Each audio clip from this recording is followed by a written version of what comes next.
একটা আমল আছে যেমন দুরূদ শরীফ। আজকে কি বার? শুক্রবার। আজকে কি বার? শুক্রবার শুরু হয়ে গেছে, কিন্তু বৃহস্পতিবার দিবাগত রাত থেকে কি শুক্রবার। ইমাম বুখারী আলাইহির রাহমাহ বুখারী শরীফে হাদিস এনেছেন, নবী করিম সাল্লাল্লাহু আলাইহি ওয়াসাল্লাম বলেন, আমার উম্মতেরা শুনো, আকসিরু আলাইয়া সালাতাকুম ইয়াউমাল জুমআহ, যখন জুমাবার আসবে অর্থাৎ বৃহস্পতিবার, আমাদের বাংলাদেশি হিসাবে বৃহস্পতিবার দিবাগত রাত আসবে, বৃহস্পতিবার দিবাগত রাত থেকে শুরু করে শুক্রবার সূর্যাস্তের আগ পর্যন্ত আমি নবী করিম সাল্লাল্লাহু আলাইহি ওয়াসাল্লামের উপর বেশি করে দুরূদ পড়বে। একবার পড়েন, আল্লাহুম্মা সাল্লি আলা মুহাম্মদ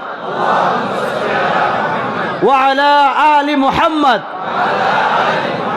কামা সাল্লাইতা আলা ইব্রাহিম ওয়া আলা আলি ইব্রাহিম ইন্নাকা হামিদুম মাজিদ।